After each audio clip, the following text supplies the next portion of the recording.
سنو، حضرت سالبہ بن عبدالرحمن میرے کریم محبوب علیہ السلام کے صحابی ہیں، غریب ہیں. غربت بڑی اعلیٰ چیز ہے. ہاں غریبی بڑی نعمت ہے، یہ آزمائش ہے، اس میں کوئی شک نہیں. لیکن قیامت والے دن پتہ چلے گا جب غریب چھلانگ لگا کے جنت میں داخل ہو جائیں گے. اور امیر تو کھڑے ہیں نا. میرے نبی پاک نے حضرت عبدالرحمن ابن عوف کو، حضور صبح صبح اٹھے تو نبی پاک کی آنکھوں میں آنسو تھے. فرمایا میرے عبدالرحمن بن عوف کو بلاؤ. حضرت عبدالرحمن بن عوف آئے تو حضور نے سینے سے لگا لیا. نبی پاک کھول کے روئے. یا رسول اللہ، حضور کیا ہوا؟ فرمایا عبدالرحمن رات میں نے خواب دیکھی ہے، سارے جنت میں چلے گئے، تو پیچھے رہ گیا ہے، تو پیچھے رہ گیا ہے. میں کھڑا تیرا انتظار کرتا رہا، میں تیرے بغیر جا نہیں سکتا تھا. پھر تو آیا ہے تو تیرا سارا وجود پسینے سے بھیگا ہوا تھا. حضرت عبدالرحمن ابن عوف تڑپ کے روئے، قدموں پہ سر رہا. حضور میری غلطی. فرمایا یار تیرے پاس مال بڑا ہے، تجھے حساب دیتے دیتے لیٹ ہو گئی، تیرے بیگ کھل گئے، تجھے حساب دینا پڑ گیا، تو لیٹ ہو گیا، تو میں پریشان ہو گیا. حضرت عبدالرحمن ابن عوف نے 100 گھوڑا مال اوپر رکھ کے حضرت عبدالرحمن نے حضور کی بارگاہ میں پیش کیا. کہا یا رسول اللہ یہ. اور پتہ ایک دن کیا ہوا؟ ایک دن سرکار کے وصال ظاہری کے بعد حضرت عبدالرحمن ابن عوف نبی پاک کے گھر کے دروازے کے باہر آ کے بیٹھ گئے اور یوں سر کو پکڑا ہوا ہے، رو رہے ہیں. حضرت ام سلمہ حضور کی زوجہ باہر آئیں. کہا بیٹا عبدالرحمن کیا ہوا؟ جب پوچھا کیا ہوا تو اور کھول کے روئے. کہا کیوں روتا ہے؟ کہا اماں جی جب تک میرے محبوب حیات ظاہری میں تھے مجھے بتاتے تھے یہ مال نہ کما، یہ کم. میں حضور سے بات کرتا تھا تو حضور روک دیتے تھے. اب مجھے ظاہراً بتانے والا کوئی نہیں، مال کے ڈھیر لگ گئے ہیں. آج حساب کرنے بیٹھا ہوں تو حساب نہیں ہو رہا. سوچتا ہوں اگر میں پھنس گیا تو مجھے کون اس سے بچائے گا؟ آپ محبوب کی زوجہ ہیں، میری ماں ہے، میں آپ کے پاس آیا ہوں. اماں جی مجھے بتائے میں کیا کروں؟ تو حضرت ام سلمہ بھی رو پڑی، کہنے لگے محبوب تھے، میں کہاں ان کی ترجمانی کر سکتی ہوں، میں نبی پاک کی ترجمانی کیسے کروں؟ کہا اماں جی خدا واسطے مجھے کوئی حکم دے دیں، مجھے لگتا ہے عبدالرحمن برباد ہو جائے گا، ہلاک ہو جائے گا، خدا را مجھے کچھ بتا دیں. اتنا سارا مال ہے، میں کہاں اس کا حساب دوں گا، مہربانی فرمائیں، یہ تجارتیں میرے گلے پڑ رہی ہیں. حضرت ام سلمہ کی جب منت کی تو فرمانے لگی جا بیٹے آدھا خیرات کر دے. کتنا؟ 2.5% نہیں، کتنے فیصد ہے؟ 50%، 50%. حضرت عبدالرحمن ابن عوف گئے اور 50% خیرات کر کے کہنے لگے اماں میں نے 50% دے دیے، میں بچ جاؤں گا نا، میں بچ جاؤں گا، میں دے آیا ہوں آدھا. تو حضرت ام سلمہ فرمانے لگی میں نبی پاک کی بارگاہ میں سفارش کروں گی تیری، اور نبی پاک اللہ کی بارگاہ میں سفارش کرے صلی اللہ علیہ وسلم. حضرت سالبہ بن عبدالرحمن حضور دعا کر دیں، غریبی ہے. میرے نبی پاک نے فرمایا تجھی اس حال میں ہے بہتر ہے. کرتے ہیں حضور نہیں دعا کر دیں. فرمایا تجھی اس حال میں ہے. تیسری دفعہ پھر آ گئے، حضور نے دعا کر دی. 4 بکریاں تھیں، چند مہینے گزرے، کچھ تجارت شروع کی، چھوٹے موٹا لین دین شروع کیا تو 40 ہو گئیں.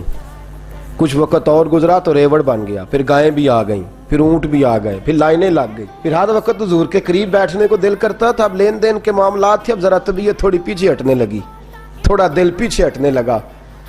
پہلے 5 نمازیں مسجد میں، پھر زور اثر کی چھٹی، میری طرف دیکھو اور دیکھو میں کیا عرض کر رہا ہوں. پھر زور اثر گئی، پھر کچھ وقت گزرا تو مغرب بھی گئی، پھر اتنی بڑی حویلی کوئی نہیں.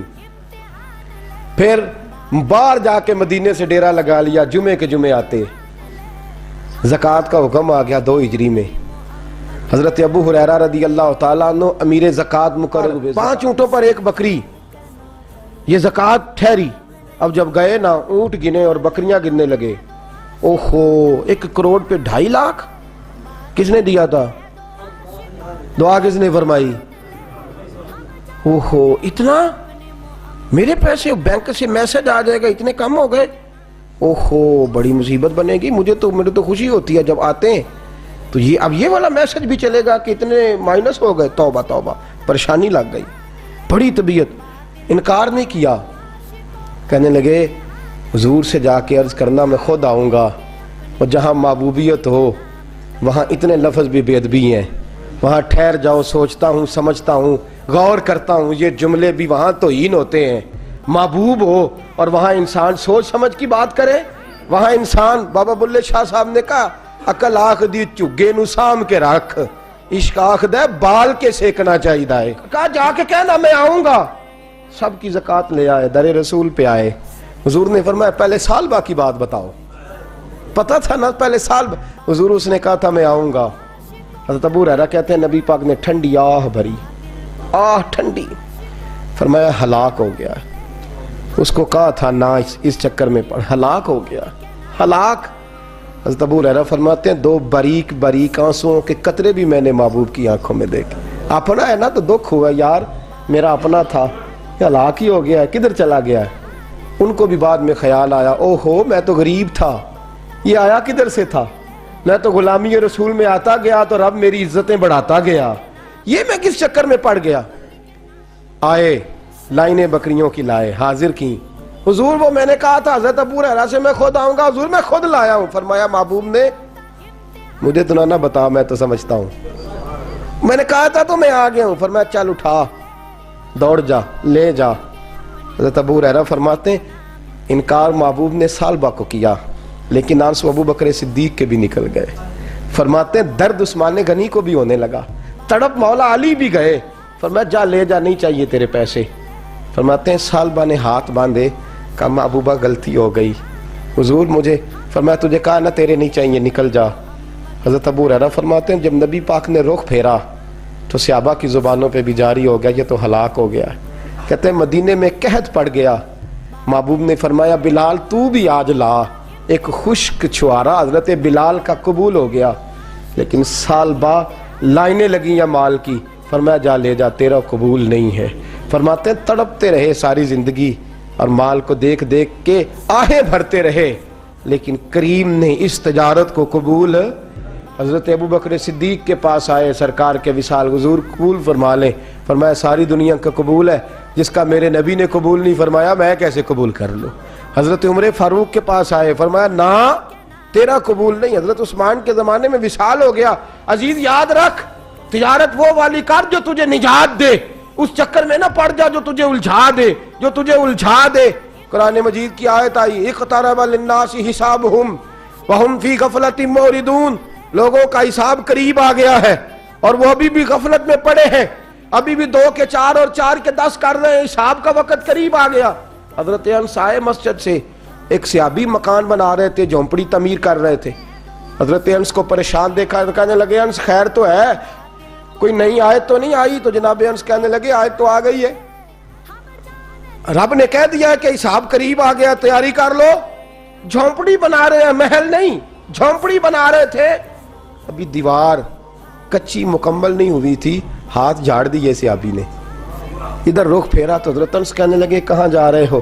کہنے لگے بھئی میں حساب نہیں دے سکتا، میں مصطفیٰ کے پاس جا رہا ہوں، میں نے نہیں دیوار بنانی، بس بھئی میری اس دوڑ سے بس میں کوئی نہیں حساب دے سکتا، میں کمزور ہوں۔ میرے رسول کائنات صلی اللہ تعالیٰ علیہ وسلم نے میرے دوستو تجارت کرو لیکن اس کو عبادت سمجھ کے کرو۔ اگر تمہیں چوک وہاں دکان پہ بیٹھے خدا بھول جاتا ہے اور سودا کرتے وقت رب رسول کی باتیں تمہیں بھول جاتی ہیں تو پھر تو تم وانتم موردون میں ہو، پھر تو تم غافل ہو۔ اور اگر وہاں بھی تمہیں رب یاد رہتا ہے، میرے رسول کریم صلی اللہ علیہ وسلم نے فرمایا بنی اسرائیل کا تاجر انتقال کر گیا، آج ہماری تجارتوں کا حال۔ مجھے بتائیں 1 کروڑ کی راس ہے ایک بندے کے پاس، کاروبار ہوتا ہے کہ اس سے کہ نہیں ہو سکتا؟ آپ سیانے تاجر ہے، میں تو نہیں، مجھے بتائیں کروڑ سے ہوتا ہے کہ نہیں؟ تو وہ جو 1 کروڑ اس نے لون لے لیا ہے اور بینک سے، وہ کس لیے لیا ہے بتائیں؟ کیا تماشا لگا ہوا ہے؟ کس چکر میں پڑے ہوئے؟ سود کا دھندا عروج پہ ہے، ناجائز مال عروج پہ ہے۔ ہم لوگوں نے ہر آدمی، میں بینک کے ساتھ کاروبار تروڑ مروڑ کے، جی میں وہ فتویٰ دیکھا تھا، وہ چیز بھائی بجا، 1 کروڑ روپے کا تیرے پاس راس تھی، تو اس سے کاروبار کر رہا تھا، مانا کیا تھا، ضرورت کیا تھی، حاجت کیا تھی، کون سی بھوک تھی جو تو نے رب رسول کی ریٹ کو ہی چیلنج کر دیا ہے؟ تو سود جیسی لعنت میں گرفتار ہو گیا۔ میرے نبی کریم صلی اللہ علیہ وسلم نے فرمایا 70 مرتبہ ماں سے زنا کرنے والا برا نہیں، اتنا برا نہیں جتنا 1 لقمہ سود کا لینے والا برا ہے۔ اتنا سخت حکم قرآن نے بیان، اور قرآن مجید نے کہا اگر سود نہیں چھوڑنا فَأْذَنُوا بِحَرْبٍ مِّنَ اللَّهِ وَرَسُولِهِ، تیاری کر لو، پھر اللہ بھی تم سے جنگ کرے گا، اس کا نبی بھی تم سے جنگ کرے گا، تگڑے ہو جاؤ، تیاری کر لو۔ اور یہاں سب کچھ چل رہا ہے، سب کچھ ہو رہا ہے، اس کے باوجود نماز بھی ہو رہی ہے، حج بھی ہو رہا ہے، سارے کام ہو رہے ہیں، 2 4 5 بھینسیں لا کے اور جناب بچے لا کے قربانیاں بھی ہو رہی ہیں، سارے چکر ساتھ ساتھ چلائے ہوئے ہیں، 6 ماہ دارت۔ میرے رسول کریم صلی اللہ علیہ وسلم نے فرمایا لوگو یاد رکھو، تجارت وہ والی کرو جس میں اللہ تم سے راضی ہو جائے۔ مال کمانا برا نہیں، جائز پیسہ برا نہیں، جتنا مرضی چاہے کماؤ، لیکن تم تو اللہ کو بھول گئے ہو، تم نے تو حلال حرام کی تمیز ہی نہیں کی، تم نے تو راہ خدا میں خرچ کرنے کی باری آئی ہے تو بخل سے کام لیا ہے، کنجوسی سے کام لیا ہے، تم نے تو اس کو بڑا ہلکا جانا ہے، رب کو دینے کی باری آئی تو تم حساب کرنے لگ گئے۔ حضرت اسماء کہتی ہے میں نے چند دینار گن کے حضور کو دیے، یا رسول اللہ یہ قبول کر لے، 2 3 دفعہ گنے، حضور مسکرائے، فرمانے لگی اسماء اللہ کی راہ میں گن گن کے نہ دیا کر، ورنہ وہ بھی تجھے گن گن کے ہی دے گا۔ حضور کیا کروں؟ فرمایا اس کے رستے میں بے حساب دے، وہ بھی تجھے بے حساب ہی عطا فرمائے گا، تو گننے لگ گئی ہے اللہ کو دے۔ حضور نے فرمایا بنی اسرائیل کا تاجر تھا، قیامت کے دن اللہ نے اسے معاف کر دیا، جنت دے دی، اللہ معاف کر دے گا، تو تاجر کہے گا یا اللہ میں تو دنیا دار تھا، کس برکت سے معافی ہوئی؟ تو رب فرمائے گا تیری تجارت کی برکت سے۔ معافی کس وجہ سے مل گئی؟ نماز روزے حج کی بات نہیں فرمائی، فرمایا تیری یا اللہ وہ کون سی؟ فرمایا تو بتا، تو جب کہتا تھا وہ تیرا ملازم جاتا تھا لوگوں سے پیسے لینے وصولی کر دے تو ان سے کہتا تھا جس کے پاس ہوئے لے لینا، اور جو مجبور ہوا اسے ٹائم دے دینا، تو کیوں کہتا تھا؟ کہ یا اللہ اس لیے کہ تیرے بندے مجبور تھے۔ فرمایا تو دنیا میں میرے بندوں کا خیال رکھتا تھا، میں آج تیرا خیال رکھوں گا۔ تجارت نے جنت دے دی، تجارت نے جنت دے دی۔ ہم آسانی نہیں کرتے، نرمی نہیں کرتے، بلکہ میں نے دیکھا ہے چودھری صاحب سوٹ لین گئے تھے، انہوں نے آندے نے آ جان کے پیسے تسی لے جاؤ، کہا تو آ جان کے، اگلا لے کے آیا، نال کریڈٹ کارڈ جیب میں ہے، وہ چیک بک ہے اور کئی اس نے چیزیں رکھی ہوئی، انہوں نے تو لے جا۔ اور غریب عورت بیچاری، اس کی بچی کی شادی ہے، ماڑی ہے نا بی بی، وہ دکان پہ چڑھی اور اس نے کہا وہ والا سوٹ دے، تیرے والا نہیں، یہ اماں تیرے، خدا سے ڈر، اللہ سے ڈر، تو کپڑوں میں بندوں کو تولتا ہے، تو جیبوں میں لوگوں کو تولتا ہے، تو لوگوں کو وزن کرتا ہے ان کا، اماں تیرے والا نہیں، تو کو چھوٹی گل کر، ڈر اللہ سے، تو لوگوں کا وزن بنائے گا، وزن بنانے والا میرا رب ہے، طاقت دینے والا میرا۔ ہم نے مالک دکان کے کرایہ دار ہوتے دیکھے ہیں، اور ہم نے بڑے بڑے تاجر یہاں تجارت کرتے تھے، ان دکانوں پہ ملازمت کرتے دیکھے ہیں، بے پرواہی ویک سجن دی جتھے کسے دی پیش نہ جاوے، انہیں تاجاں والے در در رولے، منگتے تخت بٹھاوے، اپنی زندگی میں تجارت کا اس رنگ کی کہ تجارت تجھے جنت کے اندر داخل کر دے۔ یہ چند آداب تجارت ہیں۔ آئندہ جمعہ میں بیان کروں گا کہ والدین انتقال کر جائیں تو کون کون سے حقوق اولاد کی ذمہ داری ہوتے ہیں، وہ کچھ حقوق میرے اعلیٰ حضرت نے بیان فرمایا۔ میری خواہش ہے کہ آپ سارے جلدی آ جائیں، اور بالخصوص جن کے والدین ظاہری طور پہ اس دنیا سے چلے گئے وہ ذرا زیادہ ہی جلدی آ جائیں۔ کچھ چیزیں ہیں جو ہمیں سیکھ لینی چاہیے، اور وہ ہمیں شروع کر دینی چاہیے جو ہمارے لیے نفع کا باعث ہوں، ہمیشہ مدحت خیر الانام میں گزرے۔ دعا ہے یہ عمر درود و سلام میں گزرے۔ آخر دعوانا جشن آمد رسول اللہ ہی اللہ، جشن آمد رسول اللہ ہی اللہ، بی بی آمنہ کے پھول اللہ ہی اللہ، اللہ ہی اللہ پڑھو اللہ ہی اللہ، بی بی آمنہ کے پھول اللہ ہی اللہ۔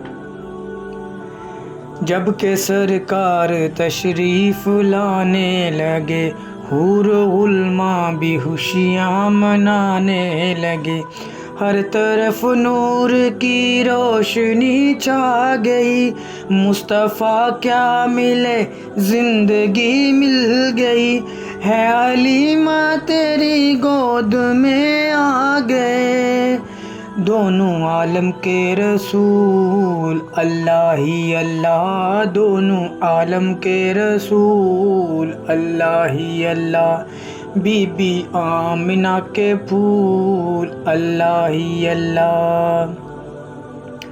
ان کا سایہ زمیں پر نہ پایا گیا، نور سے نور دیکھو جدا نہ ہوا، ہم کو عابد نبی پر بڑا ناز ہے، کیا بھلا میرے آقا کا انداز ہے، جس نے روح پر ملی وہ شفا پا گیا، حق طیبہ تیری دول اللہ ہی اللہ، حق طیبہ تیری دول اللہ ہی اللہ، اللہ ہی اللہ پڑھو اللہ ہی اللہ، بی بی آمنہ کے پھول اللہ ہی